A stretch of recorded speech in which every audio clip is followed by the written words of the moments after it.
Hello friends, welcome back to my YouTube channel backbone economics में आप सभी का स्वागत है। मेरा नाम है रजत अग्रवाल और हम बात कर रहे थे कंज्यूमर सरप्लस और प्रोड्यूसर सरप्लस की, किसमें, मैथमेटिक्स में। ठीक है, तो आज हम आपको ऐसे ऐसे क्वेश्चंस कराएंगे जो मार्केट के अकॉर्डिंग कंज्यूमर सरप्लस और प्रोड्यूसर सरप्लस जो पूछे जाते हैं वो कंडीशन में यदि कंज्यूमर को फ्री ऑफ कॉस्ट कोई यूनिट मिल जाती है, कोई वस्तु फ्री ऑफ कॉस्ट मिल जाती है, तो इस सिचुएशन में कंज्यूमर सरप्लस क्या होगा, मैं आपको ऐसे क्वेश्चंस कराऊंगा। इससे पहले जो मैंने वीडियो बनाई है, आप पहले मेरी कंज्यूमर सरप्लस और प्रोड्यूसर सरप्लस की जो बेसिक कॉन्सेप्ट वाली जो वीडियो हैं उनको आप देख लो, जिससे आपके थोड़ा बेस क्लियर हो जाए। और बेस क्लियर होने के बाद जो मैं आज जो एक वीडियो बना रहा हूँ, ये क्वेश्चंस क्या होते हैं, ये पेपरों में ज़्यादातर पूछे जाते हैं। ठीक है, तो आज मैं आप बात करता हूँ आगे क्वेश्चन की। तो हमारे लिए सामने क्वेश्चन दे रखा है given demand function equal 20 minus 3x square and supply function दे रखा है 2x स्क्वायर। इन किस में दे रखा है? अंडर परफेक्ट कंपटीशन, मार्केट के अंदर, यानी कि पूर्ण प्रतियोगिता जो बाजार है उसके अंतर्गत हमको सप्लाई फंक्शन क्या दे रखा है, 2x स्क्वायर, और डिमांड फंक्शन क्या दे रखा है, 20 माइनस 3x स्क्वायर। तो so find out consumer surplus and producer surplus only. क्या? Consumer surplus and producer surplus, यानी कि पहले तो हम कंज्यूमर सरप्लस और प्रोड्यूसर सरप्लस निकालेंगे, उसके बाद आगे के जो फ्री ऑफ कॉस्ट, अगर कंज्यूमर को कोई भी वस्तु फ्री ऑफ कॉस्ट मिल जाती है तो उस कंडीशन में वस्तु की प्राइस वो कंज्यूमर को सेविंग क्या होगी। ठीक है, अब हम आगे स्टार्ट करते हैं। तो वही प्रोसीजर है। क्वांटिटी निकालने के लिए हम क्या करेंगे? क्वांटिटी निकालने के लिए हम सबसे पहले डिमांड सप्लाई फंक्शन और डिमांड फंक्शन दोनों को हम क्या करेंगे, इक्वल रखेंगे, यानी कि पीडी इक्वल रखेंगे किसके, पीएस के। और डिमांड फंक्शन क्या है हमारा, 20 माइनस 3x स्क्वायर इक्वल, और सप्लाई फंक्शन क्या है हमारा, 2x स्क्वायर। यहाँ से जैसे हम इसको आगे सॉल्व करेंगे तो आगे क्या आएगा, 5x स्क्वायर माइनस 20 इक्वल 0। तो हम इसको आगे सॉल्व करेंगे तो अब क्या आएगा, x square 5x square equal 20, सो x स्क्वायर 20 अपॉन 5। तो यहाँ से x स्क्वायर कितना आ जाएगा हमारा 4, x के पावर क्या है 2, और जब हम इसको इधर लेंगे तो क्या आ जाएगा, अंडर रूट में चेंज हो जाएगा। तो क्या आएगा, अंडर रूट किसका हो जाएगा, 4 का। तो x की वैल्यू हमारे यहाँ से क्या आ जाएगी, 2।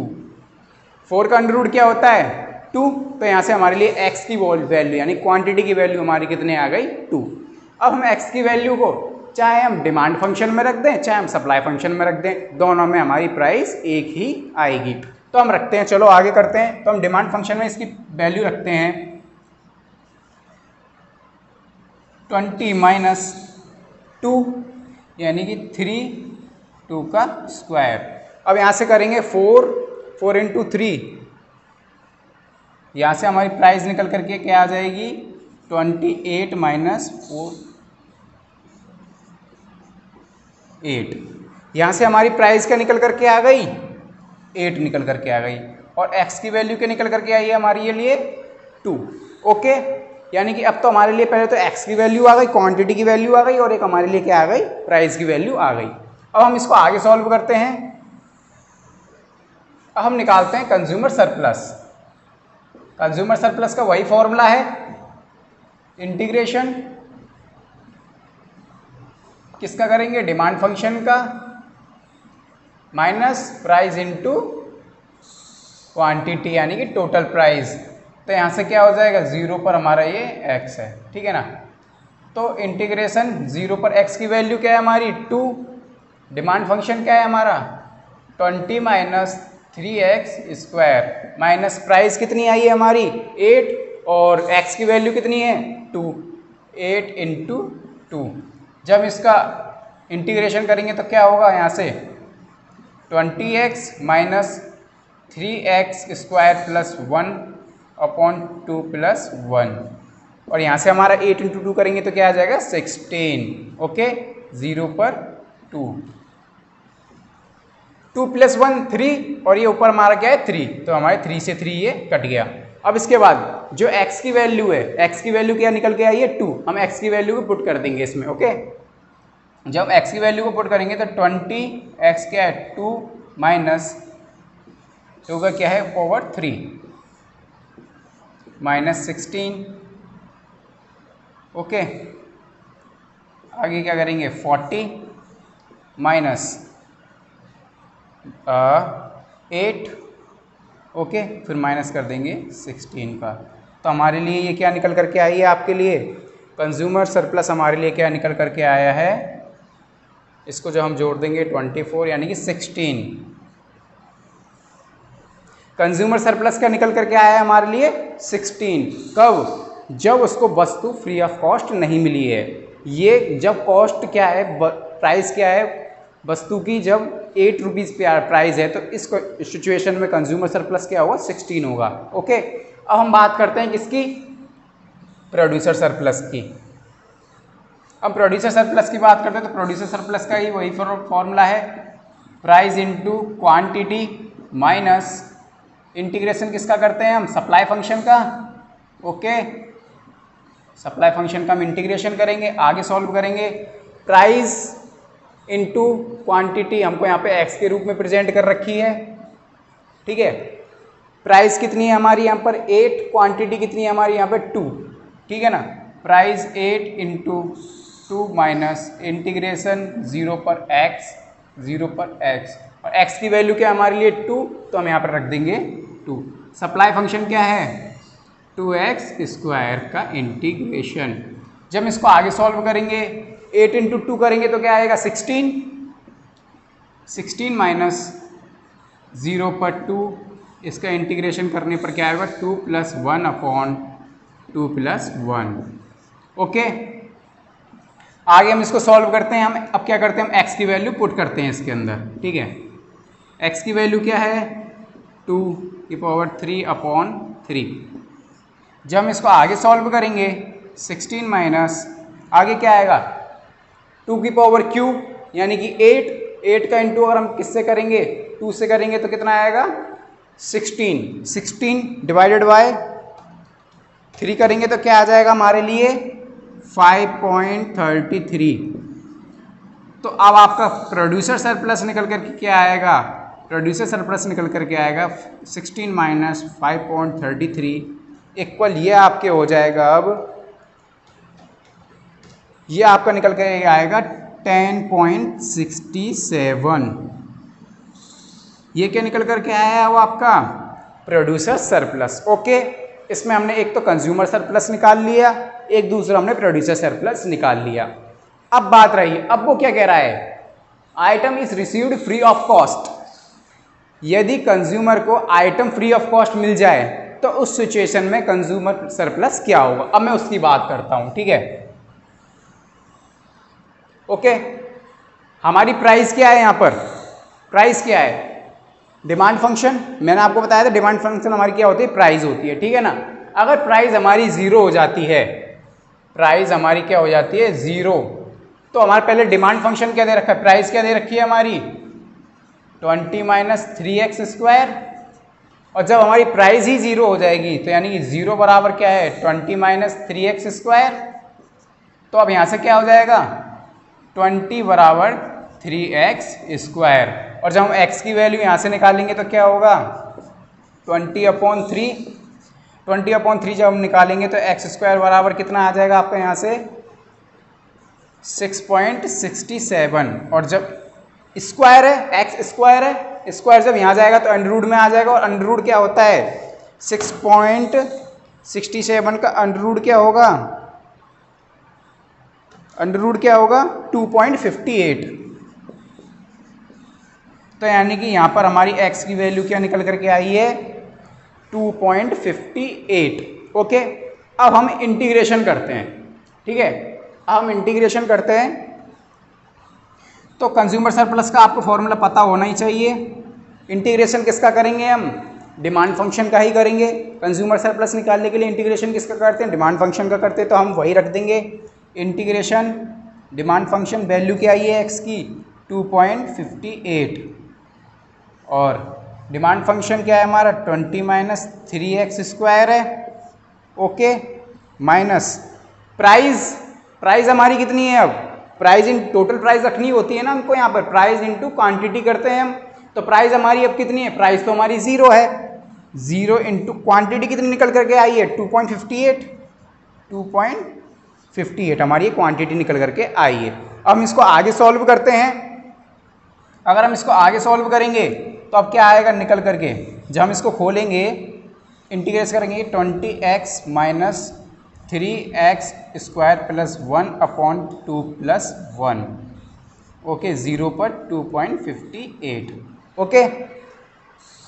अब 2 + 1 और ऊपर क्या है 3, तो यानी कि हमारा ये यहाँ से कट गया। अब हम क्या करेंगे 2.58 की जो वैल्यू है हम इसमें पुट कर देंगे। तो आगे हम जैसे इसको सॉल्व करते हैं, आगे जब हम इसको सॉल्व करेंगे, आगे सॉल्व करेंगे तो क्या होगा 20 इंटू 2.58 अगर हम करते हैं 20 इंटू 2.58 जब हम करते हैं तो हमारा कितना आ जाएगा 51.6, ओके माइनस, ठीक है माइनस 2.58 का क्यूब आएगा अब हमारा यहाँ पे, ठीक है ना, इंटू 0.58 इंटू 2.58, तो यहाँ पर हमारा निकल कर कितना आया है 70.70, ठीक है। तो कंज्यूमर सरप्लस क्या निकल कर के आएगा हमारे लिए यहाँ पर 51.6 माइनस 17.70 इक्वल कितना हो जाएगा 34.43। ये हमारा कंज्यूमर सरप्लस निकल करके कब आ गया, जब कंज्यूमर को वस्तु जो है फ्री ऑफ कॉस्ट मिल रही है, ठीक है ना। जब कंज्यूमर को जो वस्तु है फ्री ऑफ कॉस्ट मिलेगी तो यानी कि उस वस्तु की क्या प्राइस क्या होगी, उसके लिए 0 होगी। तो हमारी प्राइस क्या है यहाँ पर, ये है। जब हमारी प्राइस 0 हो जाएगी तो हम इक्वल रख करके यहाँ से क्या कर देंगे x की वैल्यू निकाल देंगे, और x की वैल्यू निकालने के बाद वही प्रोसीजर है कंज्यूमर सरप्लस, और उसमें फॉर्मूले में आपको डिमांड फंक्शन रखना है। उसके बाद उसमें से टोटल प्राइस घटानी है। टोटल प्राइस तो कोई बनेगी नहीं क्योंकि प्राइस 0 है, तो टोटल प्राइस कोई बनती नहीं है, ठीक है ना। तो टोटल प्राइस हमारी यहाँ 0 हो जाएगी। उसके बाद हमारा कंज्यूमर सरप्लस कितना निकल के आएगा 34.43। कब निकल करके आया ये कंज्यूमर सरप्लस, जब कंज्यूमर को यूनिट जो है वो फ्री ऑफ कॉस्ट मिल रही है, ओके। मैं आपको इसका PDF जो है मैं अपने डिस्क्रिप्शन में दे दूंगा। आपको कोई समस्या किसी भी तरीके की नहीं आनी चाहिए। अगर आपको व्हाइट बोर्ड में दिख नहीं रहा है जो भी है, मैं इसका PDF आपको डिस्क्रिप्शन में दे दूंगा, ओके। अब मैं आपको एक और क्वेश्चंस की बात करता हूँ, आगे क्वेश्चन की बात करते हैं। अब हम आगे चलते हैं, आगे बात करते हैं। आगे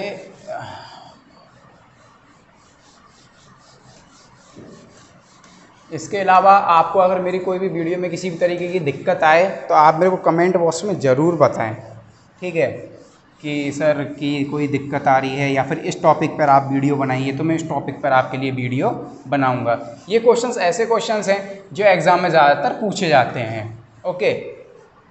डायरेक्ट आपको डिमांड फंक्शन और सप्लाई फंक्शन दे करके कंज्यूमर सरप्लस और प्रोड्यूसर सरप्लस निकालिए, इस तरीके के क्वेश्चन अब नॉर्मल हो चुके हैं PG लेवल के लिए, तो ठीक है ना।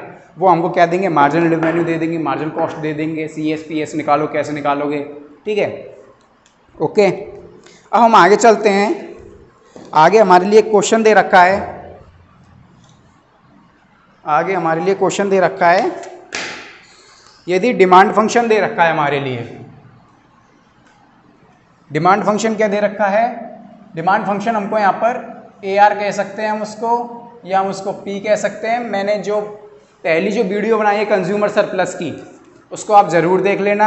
अगर आपने वो वीडियो नहीं देखी तो आपको ये क्वेश्चंस करने में बहुत ही ज़्यादा दिक्कत आएगी, ठीक है ना। पहली जो मैंने वीडियो बनाई है, पहली पार्ट फर्स्ट जो बनाया है, उसको आप देख लेना, ठीक है।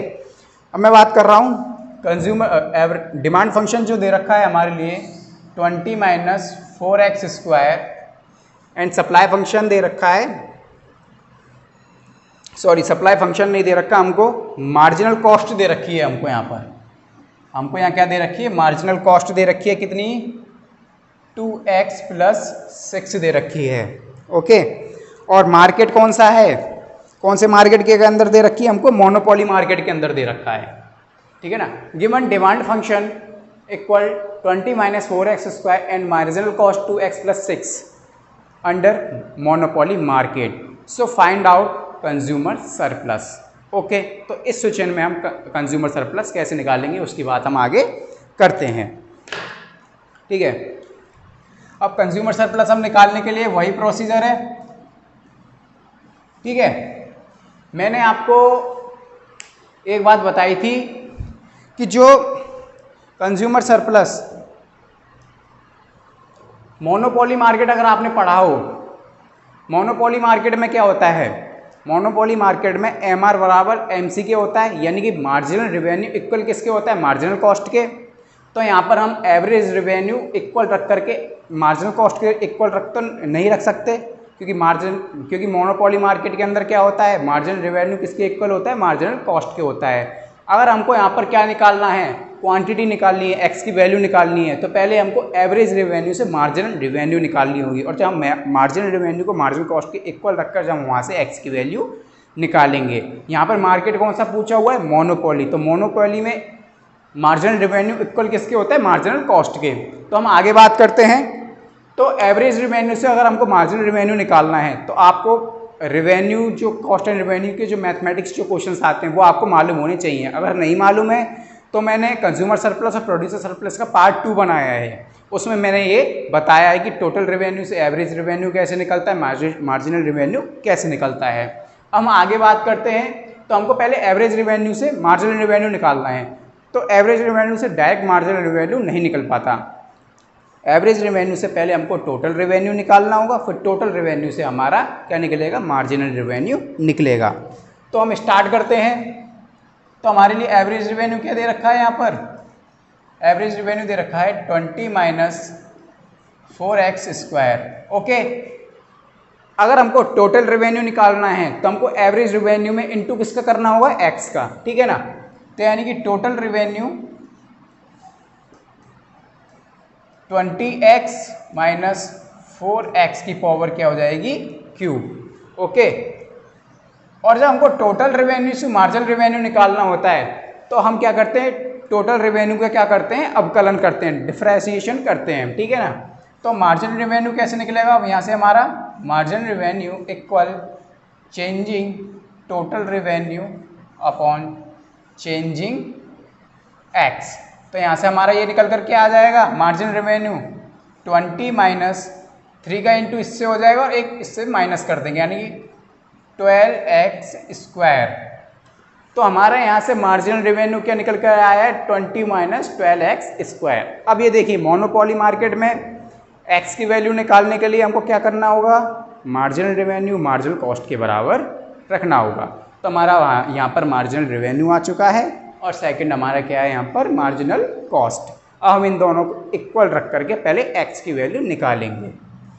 ओके, मार्जिनल रेवेन्यू को इक्वल रखेंगे मार्जिनल कॉस्ट के। तो मार्जिनल रेवेन्यू क्या है हमारा, 20 minus x square equal 2x plus 6। अब इसको यहाँ से सॉल्व करते हैं तो हमारा यहाँ से क्या आ जाएगा, 12x square plus 2x minus 14 equal 0। अब हम यहाँ से देखते हैं, मैं आपको एक x की वैल्यू यहाँ से निकालने का एक फॉर्मूला और बता देता हूँ। जिनको इस तरीके से निकालने में दिक्कत आती है कि इंटू करने पर ये आए और माइनस करने पर ये वैल्यू आनी चाहिए, अगर ऐसे निकालने में किसी भी स्टूडेंट को कोई दिक्कत आती है तो एक फॉर्मूला आता है x की वैल्यू निकालने का, जिसको हम श्रीधराचार्य का सूत्र बोलते हैं। हम ऐसा करते हैं, ये वाला क्वेश्चन आपके लिए श्रीधराचार्य सूत्र से करते हैं। ठीक है, श्रीधराचार्य का जो सूत्र है, ठीक है, श्रीधराचार्य से। ओके, यहाँ पर हम पहले a लेंगे। ठीक है, a कौन सी वैल्यू मानी जाएगी, जो सबसे बड़ी वैल्यू है, सबसे बड़ी कौन सी है, 12। ठीक है ना, 12 हो गई। b लेंगे, फिर हम b कौन सी हुई हमारे लिए, उससे छोटी संख्या कौन सी हुई हमारे लिए, 2। और c लेंगे, c क्या है हमारे लिए, 14। अब आप ये सोच रहे होंगे ये ABC क्या है, ABC श्रीधराचार्य के सूत्र के अंतर्गत इन फॉर्मूलों का यूज किया जाता है, ABC का। अब मैं आपको फॉर्मूला बताता हूँ x निकालने का। x निकालने का फॉर्मूला क्या होता है, minus b plus minus under root B square minus 4ac upon 2a। ये श्रीधराचार्य सूत्र है। अब तो आप समझ गए होंगे कि a क्या है, b क्या है और c क्या है, क्योंकि हमारे फॉर्मूले के अंदर ही ये पूछा गया है। अब इसको हम आगे सॉल्व करते हैं। ठीक है, अब हम क्वेश्चन में जो हमको दिया हुआ है b a 4, उसके अकॉर्डिंग हम क्या करेंगे, अपनी वैल्यू पुट कर देंगे।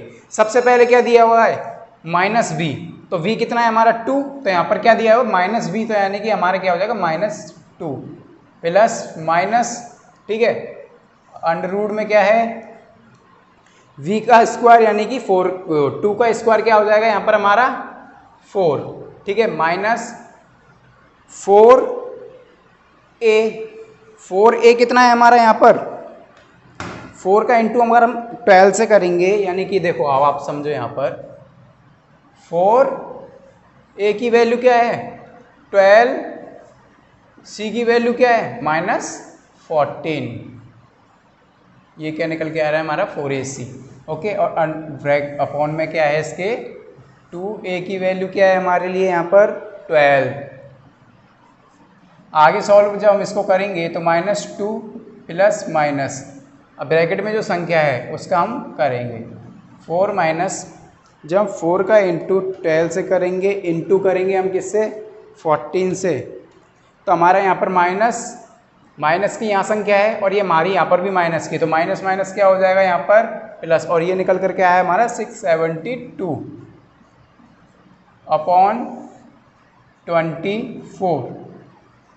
ठीक है, तो यहाँ से क्या होगा हमारा -2 प्लस माइनस, श्रीधराचार्य सूत्र से x की वैल्यू निकालना थोड़ा लेंदी हो जाता है, लेकिन जब आपके ये हैबिट में ये क्वेश्चन आ जाएगा, ये फॉर्मूला जब आपके हैबिट में आ जाएगा ना, तो आप इसको बहुत ही जल्दी निकालना सीख जाओगे। ओके, केवल उनके लिए जो x की वैल्यू निकालने में जिनको दिक्कत आती है उनके लिए मैं ये फॉर्मूला बता रहा हूँ। ओके, ठीक है, अब यहाँ से हम इसको जोड़ेंगे तो क्या हो जाएगा 6 वो 4, इसमें जोड़ेंगे तो 76 अपॉन में क्या हो जाएगा 24।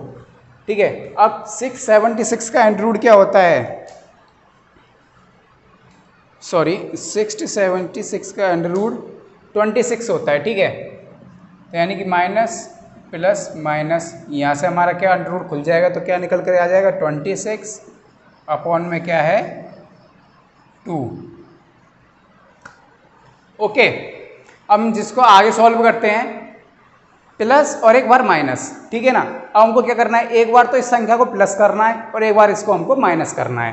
अब हम सबसे पहले इसको प्लस करते हैं, ठीक है ना, -2 प्लस 26 अपॉन 24, तो यहाँ से क्या आ जाएगा हमारे लिए 24 अपॉन 24, तो x की वैल्यू यहाँ से हमारे लिए कितनी आ गई 1।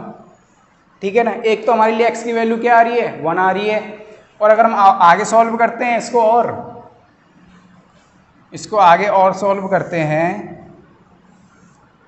अगर हम इसको आगे और सॉल्व करते हैं तो देखो एक बार तो हमने क्या किया प्लस रख के देख लिया, अब हम एक बार क्या करेंगे माइनस रखेंगे। ठीक है, तो x इक्वल -2 -26 अपॉन में क्या है 24, तो x बराबर यहाँ से क्या आ जाएगा -28 अपॉन 24, तो यहाँ से x की वैल्यू क्या आएगी माइनस में ही आएगी। ओके, माइनस में क्या आएगी इसकी x की वैल्यू आएगी, यहाँ पर माइनस का क्या आ रहा है 1.17।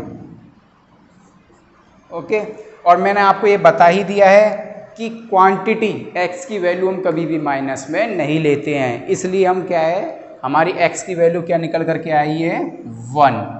ठीक है ना, क्वांटिटी कितनी है 1 है। ओके, इस श्रीधराचार्य से करने की एक विधि है। ठीक है, अब हमारे लिए x की वैल्यू निकल करके आ गई, अब हम कंज्यूमर सरप्लस निकालेंगे। कंज्यूमर सरप्लस निकालने के लिए वही है, डिमांड फंक्शन को हम किस में रखेंगे इंटीग्रेशन करेंगे डिमांड फंक्शन का। यहाँ पर आप मार्जिनल रेवेन्यू का मत कर देना, ठीक है ना, मार्जिनल रेवेन्यू का प्रयोग तो हमने किस लिए किया है x की वैल्यू निकालने के लिए, लेकिन कंज्यूमर सरप्लस निकालने के लिए हम इंटीग्रेशन किसका करेंगे डिमांड फंक्शन का ही करेंगे। ठीक है, हम इसको आगे सॉल्व करते हैं।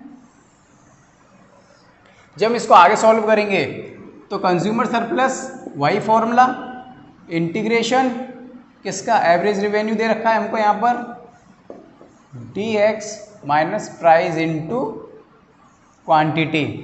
सॉरी मैं प्राइस निकालना भूल गया, प्राइस और निकाल लेते हैं हम, ठीक है। प्राइस की अगर हम बात करते हैं तो प्राइस निकालने के लिए क्या है, x की वैल्यू हमारे लिए कितनी आई है 1, तो डिमांड फंक्शन में अब क्या रखेंगे, x की वैल्यू 1 रखेंगे, ठीक है ना, 4 1 का स्क्वायर, तो यहाँ से हमारा कितना आ जाएगा ये 16। हमारी प्राइस क्या निकल करके आई है 16, x की वैल्यू क्या है 1 और प्राइस का निकल करके आई है हमारे यहाँ पर 16। ओके, अब कंज्यूमर सरप्लस इक्वल 0 पर x, ओके ठीक है, इंटीग्रेशन 0 पर x की वैल्यू क्या है हमारे लिए 1, एवरेज रेवेन्यू क्या है 20 माइनस 4x स्क्वायर का इंटीग्रेशन माइनस प्राइस कितनी निकल के आई है 16 इंटू क्या है 1, ठीक है। इसको आगे जब हम सॉल्व करेंगे इंटीग्रेशन नहीं, अब हम इसको आगे सॉल्व करते हैं अब इसका, तो हम इसको आगे सॉल्व करेंगे 20x माइनस 4x की पावर 2 प्लस 1 अपॉन 2 प्लस 1, ठीक है। और हम यहाँ पर हमारा कितनी हो गई, टोटल प्राइस कितनी हो गई 16, x की वैल्यू क्या है 1, ठीक है ना, 20 ब्रैकेट में 1 माइनस 4 1 की होल पावर 3 अपॉन 3 माइनस 16, तो यहाँ से हमारा 20 इंटू 1 करेंगे तो क्या आ जाएगा 20 माइनस 1 की होल पावर क्यूब तो 1 ही रहेगा, और उसका इंटू अगर हम 4 से करेंगे तो 4 ही रहेगा, डिवाइडेड बाई 3 है तो 3 का अगर हम वो 4 डिवाइडेड बाई 3 है तो हमारा कितना आ जाएगा यहाँ से 1.33, ओके माइनस 16।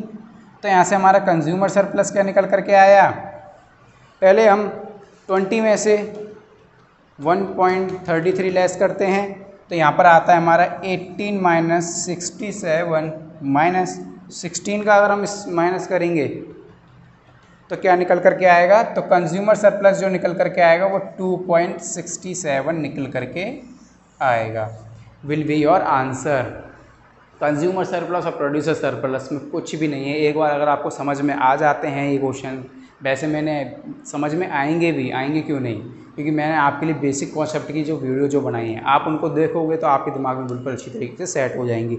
जब आपको कंज्यूमर सरप्लस और प्रोड्यूसर सरप्लस अच्छी तरीके से आने लग जाएंगे तो आपको ये क्वेश्चंस करने में बहुत ही मज़ा आएगा, क्योंकि इसमें कोई ऐसी धांधलेबाजी नहीं होती है, इसमें सीधा वैल्यूओं को पुट करके हम CSPS निकाल देते हैं। ओके, ये तो क्या रहा, इनकी जो PDF है मैं अपनी डिस्क्रिप्शन में डाल दूंगा, ठीक है। ये हमारा मोनोपोली मार्केट के अंदर CS कैसे निकालते हैं इसके बारे में मैंने आपको बताया है। इससे जो पहला जो क्वेश्चंस मैंने कराया था वो भी डिस्क्रिप्शन में आपको मिल जाएगा, उसमें मैंने ये बताया है कि अगर कंज्यूमर को फ्री ऑफ कॉस्ट अगर कोई भी वस्तु मिल जाती है तो उस सिचुएशन में उसकी कंज्यूमर सरप्लस क्या होगा।